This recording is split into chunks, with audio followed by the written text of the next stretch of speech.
Robert Mugabe జింబాబ్వేకి former prime minister. Zimbabwe former prime minister Robert Mugabe 37 సంవత్సరాలు జింబాబ్వేని rule చేశారు. ఆయన ఒక మాట అంటారు, నన్ను దేవుడు కూడా జింబాబ్వే నుంచి హెడ్గా తీసేయలేడు అని. నన్ను దేవుడు కూడా జింబాబ్వే హెడ్గా తీసేయలేడు అని చెప్పి రాబర్ట్ ముగాబే అన్నారు.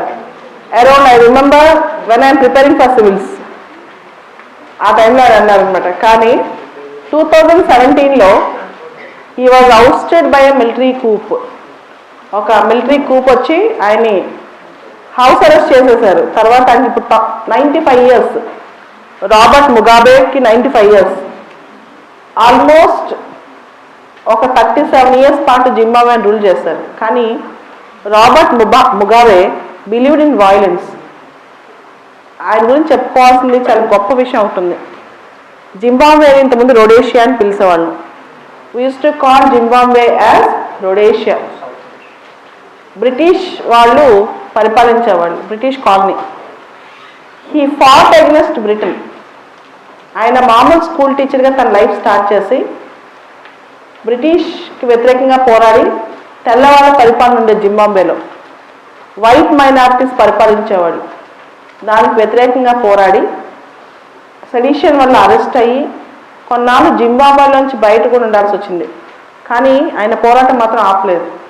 And he believed in violence. ఒక మాట అంటారు, నేను 1960స్లో ఉన్న మార్టిన్ లూథర్ కింగ్ జూనియర్ కాదు, ఆయన రాబర్ట్ ముగాబే అని.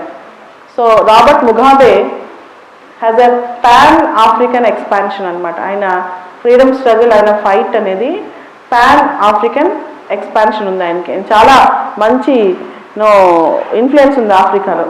అయితే ఆయన మీద చాలా విమర్శలు కూడా ఉన్నాయి.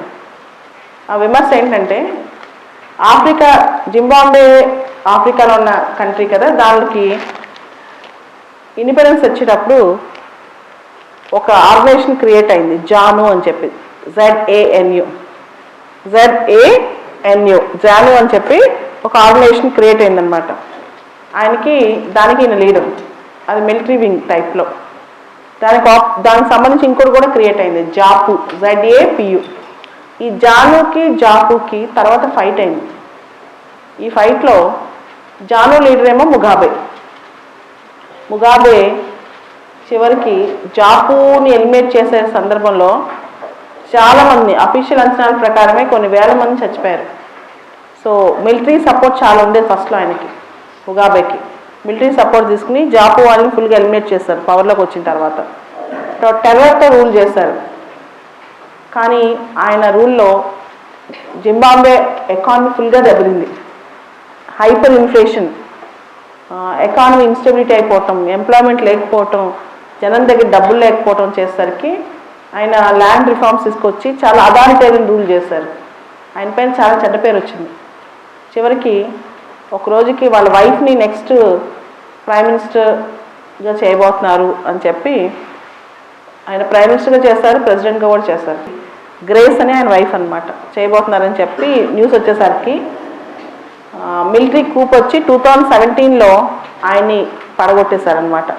కానీ one of the most famous leaders in African continent Robert Mugabe 37 years చేశారు. సో ఈ బేసిక్ స్టోరీ మాత్రం ఆయన గురించి గుర్తుపెట్టుకోవాలి. So one of the famous leaders అనమాట రాబర్ట్ ముగాబే.